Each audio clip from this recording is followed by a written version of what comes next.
નમસ્કાર દર્શક મિત્રો, પીએનજી ન્યૂઝમાં આપ સૌનું હાર્દિક સ્વાગત છે। અત્યારે અમે ઉપસ્થિત છીએ નંદનવન ભાવડા અને અહીંયા જય માળી ફાઉન્ડેશન પંકજભાઈના બંગલે ગુજરાતી ફિલ્મના દિગ્દર્શક જેમણે તે જોડી નંબર 420 ને સફળ મૂવી આપી હતી અને આજે અહીંયા બંગલા ઉપર એક નવી મૂવી લઈને આવી રહ્યા છે, ટાર્ગેટ। અને આજે આ બંગલા ઉપર ટાર્ગેટ ફિલ્મનું ઉદ્ઘાટન સમારોહ હતું। તો આવી આપણે વાત કરીએ ભાર્ગવ સર જોડે। જી સર, પીએનજી ન્યૂઝમાં આપનું હાર્દિક સ્વાગત છે। Thank you. જોડી નંબર 420 એક સફળ ગુજરાતી ફિલ્મ આપ્યા પછી ત્યારે આજે અહીંયા આપણે ટાર્ગેટ નવી જે ફિલ્મ આપ લઈને આવી રહ્યા છે, તો કઈ રીતની છે એની સ્ટોરી લાઈન?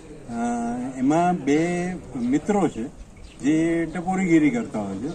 એ લોકો અનાયાસે એમને એ ગામમાંથી ભાગવું પડે છે અને એક ઇન્સ્પેક્ટરની જીપમાં કપડાં મળી જાય છે અને એ લોકો ડુપ્લિકેટ ઇન્સ્પેક્ટર બનીને ગામમાં જાય છે અને પછી જે છબરડા થાય છે એ હાસ્યથી ભરપૂર રીતે એમાં દર્શાવાય। ઓકે, આજે અહીંયા બાવડા ગામમાંથી આજે આ ફિલ્મનું ઉદ્ઘાટન જે આપણે અહીંયા રાખ્યા હતા અને અત્યારે શૂટિંગ કઈ કઈ જગ્યાએ રહેશે અને કેવી રીતે રહેશે?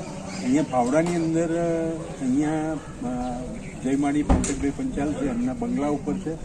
પછી એમની ફેક્ટરી છે રાજેન્દ્ર પુલી, ત્યાં પણ ક્લાઇમેક્સનું શૂટિંગ છે અને જે નંદનવન બંગલોઝ છે એમાં અને જે પાછળના ભાગે નદી છે એની અંદર પણ અમે શૂટ કરવાના છીએ। ઓકે, તો આપણી સાથે રાજન સાહેબ પણ ઉપસ્થિત છે। જી સર, જે રીતે અત્યારે ગુજરાતમાં અને આખા આમ જોવા જઈએ આપણે ભારતમાં જે રીતે બોલિવૂડ મૂવીઓ છે અને સાઉથની જે ફિલ્મ ઇન્ડસ્ટ્રી છે જે રીતે આગળ આવી રહી છે, તો આપણે ગુજરાતની ઇન્ડસ્ટ્રી જે છે એ કઈ રીતે સાઉથની કમ્પેરિઝનમાં કરીએ કઈ રીતે આગળ લઈ જઈ શકાય વધારે? જો અત્યારે ગુજરાતી ઇન્ડસ્ટ્રી પૂરજોશમાં આગળ ચાલી રહી છે અને ઘણી બધી મૂવીઓ બની રહી છે। આજે સિદ્ધસ્ત ડિરેક્ટર જેવા કે ભાર્ગવ સર જેવા ડિરેક્ટરો પણ આજે ફૂલ જોશમાં અને ફૂલ એન્ટરટેનિંગ મૂવી બનાવી રહ્યા છે, જે પબ્લિકને અને દર્શકોને અત્યારે ખૂબ જ મજા આવી રહી છે। એટલે આપ થિયેટર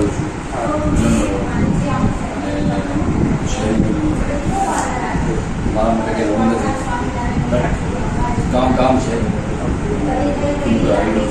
સ્ટોરી સારી છે, હીરો પણ જોયું છે, ચાલી ગઈ જોડી નંબર 420 આ પણ ચાલી જશે અને આપણે બોલિવૂડનું પણ કામ કર્યા છે, તો એ આખું જે અનુભવ છે તમારે જે છોકરાઓ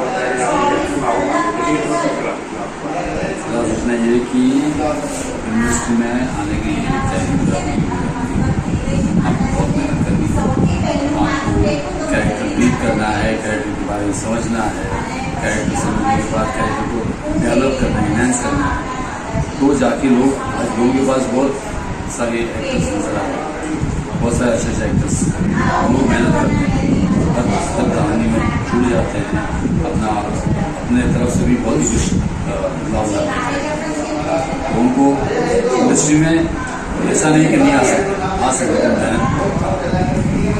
जी सर, आपसे बात करना चाहते हैं कि जैसे कि अभी है नई मूवी जो आपकी आ रही है समारोह था, तो आप गुजरात इंडस्ट्री को कैसे देखते हैं? जैसे कि बॉलीवुड है, साउथ इंडस्ट्री है, तो गुजराती फिल्म की इंडस्ट्री ડાયવર્સ કલ્ચર છે, દરેક દરેક ભાષા અને ફ્લેવર હોય છે, આ સંસ્કૃતિવાની મજા છે। ગુજરાતી ફિલ્મ કરતાં તમને ખ્યાલ નહીં હોય પણ હિન્દી ફિલ્મ ઇન્ડસ્ટ્રી કરતાં એક વર્ષ સારી છે। ન્યૂ બેઝ ગુજરાતી ફિલ્મ ઇન્ડસ્ટ્રીએ એટલે આપણા માટે પ્રાઉડ છે કે આટલી જૂની ઇન્ડસ્ટ્રી હિન્દી પછી બીજી કોઈ છે નહીં। તો ગુજરાતી ઇન્ડસ્ટ્રી છેલ્લા 9 વર્ષથી વર્ષ બહુ બધી ફિલ્મો આપી છે, અલગ અલગ પ્રકારની ફિલ્મો આવી છે, બધા સુપરસ્ટાર ક્રિએટ થયા છે ગુજરાતી ફિલ્મો દ્વારા। અને ગયા વર્ષે પણ 2024માં 104 ફિલ્મો રિલીઝ થઈ ગુજરાતી, આ બહુ મોટો આંકડો કહેવાય। આ એક માત્ર ફિલ્મો રિલીઝ થવી એ બાબત નથી હોતી, પરંતુ